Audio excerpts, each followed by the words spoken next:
جب تک عورت یہ گناہ کرنا نہیں چھوڑتی اس عورت کی کوئی نماز قبول نہیں کی جاتی۔ حدیث نبوی صلی اللہ علیہ وسلم ہے، جو عورت بس یہ ایک گناہ کرتی ہے، چاہے وہ کتنی ہی نمازیں پڑھ لے، تہجد پڑھ لے، کوئی نماز قبول نہیں ہوگی۔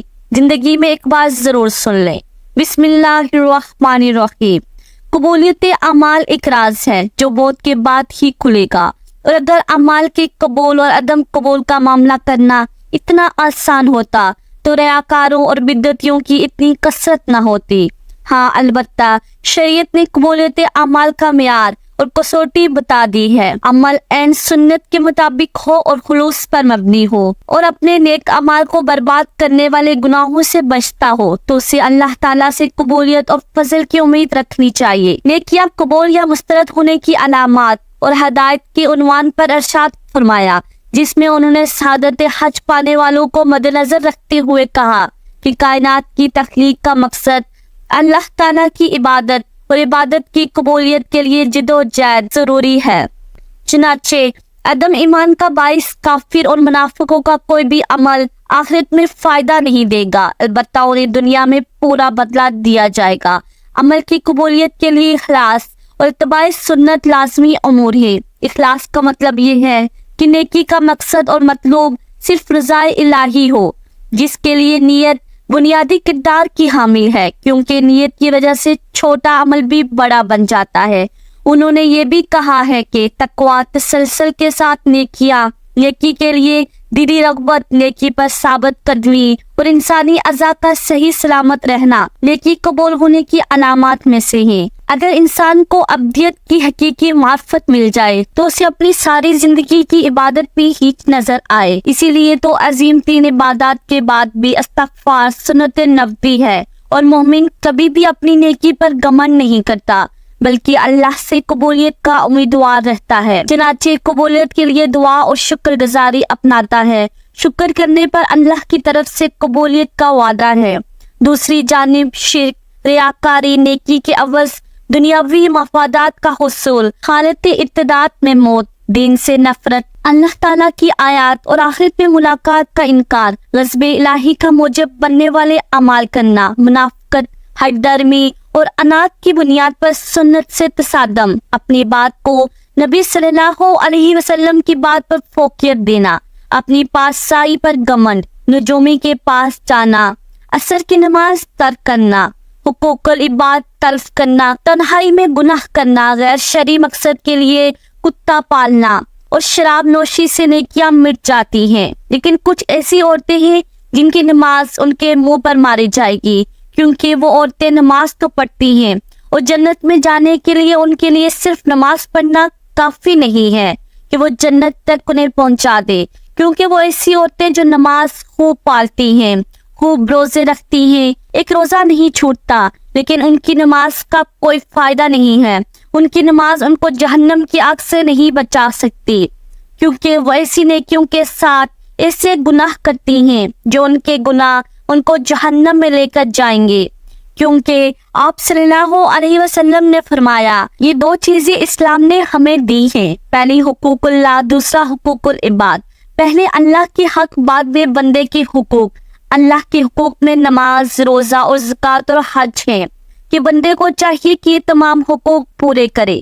پھر اس کے بعد جو حقوق العباد ہیں وہ بہت مشکل ہیں، کیونکہ اگر حقوق اللہ میں سے کسی ایک حق کی پامالی ہو گئی تو اللہ تعالیٰ سے آپ توبہ کرے تو اللہ تعالیٰ معاف فرما دے گا، لیکن اگر حقوق العباد میں سے کسی حق میں پامالی ہو گئی تو حقوق العباد کی معافی نہیں ہے۔ ناظرین، اب ہم آپ کو ان عورتوں کے بارے میں بتاتے ہیں جن کی نماز یا کوئی بھی نیکی قبول نہیں ہوتی۔ رسول اللہ صلی اللہ علیہ وسلم نے یہ بات بھی بیان کی تھی، جو عورت جوان ہو جائے جب تک سر پر دوپٹہ نہیں ہے اس کی نماز نہیں ہوتی، اور آپ صلی اللہ علیہ وسلم نے یہ بھی فرمایا، جو اپنے بالوں کو نہیں دامتی اس کی نماز قبول نہیں ہوتی۔ رسول اللہ صلی اللہ علیہ وسلم نے یہ بھی فرما دیا، اگر کوئی عورت مسجد میں جاتی ہے عطر اور خوشبو لگا کر، جب تک وہ غسل نہیں کر لیتی اس کی بھی نماز قبول نہیں ہوتی۔ اس لیے فرمایا، اے عورتوں کی جماعت، تم میں سے کوئی مسجد میں جانا چاہے تو خوشبو لگا کر نہ جائے، جب تک یہ غسل نہیں کر لیتی یہ نماز یا عبادت قابل قبول نہیں. خاوند کی نافرمانی کرنے والی. حدیث کے الفاظ یہ 3 ایسے لوگ ہیں ان کی نماز قبول ہونا تو دور کی بات کانوں سے بھی اوپر نہیں جاتی. غلام مالک کی اجازت کے بغیر دوڑ کیا اگر وہ جا کر تہجد بھی پڑھے گا لیکن اس کی کوئی بھی نماز یا عبادت قبول نہیں ہوگی. ایسی عورت جو اپنے خاوند کو ناراض کر کے رات گزارتی ہے اس کی بھی نماز قبول نہیں کی جاتی. اور ایسا انسان جو لوگوں کو نماز تو پڑھاتا ہے لیکن لوگ اس کی امامت پر خوش نہیں ہیں, پسند نہیں کرتے. شرط یہ ہے کہ کوئی شرعی سبب ہو, ویسے مزاج کی بات نہ ہو. ایسا انسان اگر کسی سبب کی وجہ سے لوگ اسے پسند نہیں کرتے تو ایسے انسان کی نماز بھی قبول نہیں ہوتی. حضرت ابو ہریرہ رضی اللہ تعالیٰ عنہ سے روایت ہے کہ آپ صلی اللہ علیہ وسلم نے فرمایا 3 لوگوں کی نہ نماز قبول ہوتی ہے نہ کوئی نیکی اوپر چڑھتی ہے. نمبر 1 باغی ہوئے غلام کی جب تک کہ اپنے مالک کے پاس نہ آ جائے اور ان کے ہاتھ میں اپنا ہاتھ نہ دے دے. نمبر 2 ایسی عورت جس سے اس کا شوہر ناراض ہو. اور نمبر 3 مست شرابی کی جب تک کہ شراب کا اثر ختم نہ ہو جائے. اس حدیث کے فوائد میں لکھتے ہیں مرد عورت پر نگران ہے اور عورت اس کے محتاط ہے. خدا کے بعد عورت کے لیے شوہر ہی ہے. والدین کے حق پر شوہر کا حق غالب ہو گیا ہے. اگر مذہب میں کسی کو سجدہ تعظیم کی اجازت ہوتی تو عورت کو ہوتی کہ وہ شوہر کو سجدہ کرے. حدیث پاک صلی اللہ علیہ وسلم میں ہے عورت کے لیے اس کا شوہر جنت یا جہنم ہے کیونکہ اس کے حق کو ادا کر کے جنت پا سکتی ہے. جس کا اتنا بڑا حق ہو بھلا اسے ناراض کیسے کیا جا سکتا ہے. پھر خدا نے جسے رفیقی حیات بنایا ہو, زندگی بھر کا ساتھی اور معاون بنایا ہو, دنیا میں جس کے بغیر گزارا ہی نہیں, اسے کیسے ناراض رکھا جا سکتا ہے. اس لیے اگر شوہر ناراض ہو جائے تو اسے راضی کرنے کی کوشش کرنی چاہیے کیونکہ اس کے بغیر دنیا اور آخرت میں نقصان ہے. حضرت عائشہ رضی اللہ تعالیٰ عنہا کی روایت ہے کہ نبی اکرم صلی اللہ علیہ وسلم نے فرمایا بالغ عورت کی نماز سر ڈانپے بغیر قبول نہیں ہوتی. اس حدیث میں نماز کے دوران سر ڈانپنے کا حکم ہے. چنانچہ اگر عورت دوران نماز سر نہ ڈانپے تو اس کی نماز نہیں ہوتی. عورت کو نماز میں ہاتھ, پاؤں اور چہرے کے علاوہ باقی سارا بدن ڈھکنا ضروری ہے, سینہ بند ضروری نہیں. ایسے باریک کپڑوں میں جس میں بدن ڈھلکے نماز نہیں ہوتی. جو کپڑے ایسے باریک ہوں کہ ان کے اندر سے بدن نظر آئے ان سے نماز نہیں ہوتی. نماز کے لیے دوپٹہ موٹا استعمال کرنا چاہیے. چہرہ, دونوں ہاتھ گھٹنوں تک اور دونوں پاؤں ٹخنوں تک, ان تینوں اعضاء کے علاوہ نماز میں پورا بدن ڈھکنا عورت کے لیے نماز کے صحیح ہونے کی شرط ہے. اس کے بغیر نماز نہیں ہوگی. خواتین کا یہ کہنا کہ جب بندوں سے پردہ نہیں تو خدا سے کیا پردہ, بالکل غلط ہے. اللہ تعالیٰ سے تو کپڑے پہننے کے باوجود آدمی چھپ نہیں سکتا, تو کیا پورے کپڑے اتار کر نماز پڑھنے کی اجازت دے دی جائے؟ پھر بندوں سے پردہ نہ کرنا ایک مستقل گناہ ہے.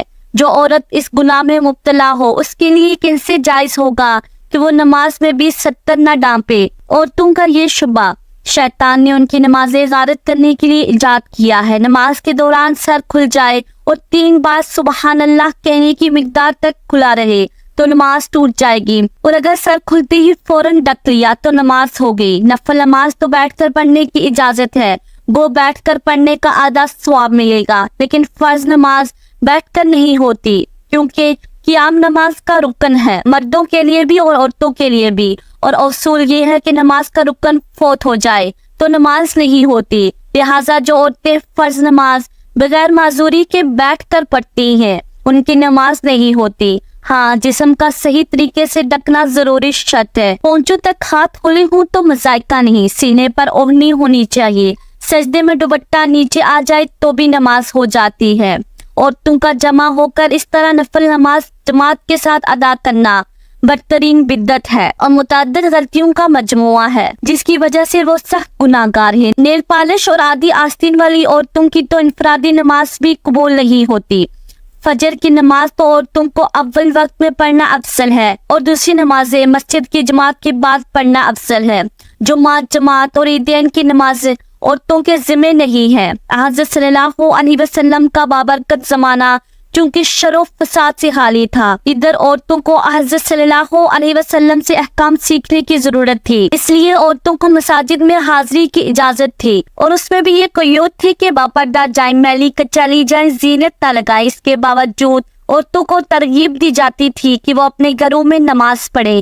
چنانچہ حضرت عبداللہ بن عمر رضی اللہ تعالیٰ عنہ سے روایت ہے کہ حضرت صلی اللہ علیہ وسلم نے فرمایا، ترجمہ: اپنی عورتوں کو مسجد سے نہ روکو اور ان کے گھر ان کے لیے زیادہ بہتر ہیں۔ حضرت عبداللہ بن مسعود رضی اللہ تعالیٰ عنہ سے روایت ہے کہ رسول اللہ صلی اللہ علیہ وسلم نے فرمایا، ترجمہ: عورت کا اپنے کمرے میں نماز پڑھنا اپنے گھر کی چار دیواری میں نماز پڑھنے سے بہتر ہے، اور اس کا پچھلے کمرے میں نماز پڑھنا اگلے کمرے میں نماز پڑھنے سے بہتر ہے۔ مسند احمد میں حضرت ام سعدیہ رضی اللہ تعالیٰ عنہ سے مروی ہے، انہوں نے عرض کیا، یا رسول اللہ صلی اللہ علیہ وسلم، میں آپ کے ساتھ نماز پڑھنا پسند کرتی ہوں۔ آپ صلی اللہ علیہ وسلم نے فرمایا، ترجمہ: مجھے معلوم ہے تم کو میرے ساتھ نماز پڑھنا محبوب ہے، مگر تمہارا اپنے گھر کے کمرے میں نماز پڑھنا گھر کے صحن میں نماز پڑھنے سے بہتر ہے، اور گھر کے صحن میں نماز پڑھنا گھر کے احاطے میں نماز پڑھنے سے بہتر ہے، اور احاطے میں نماز پڑھنا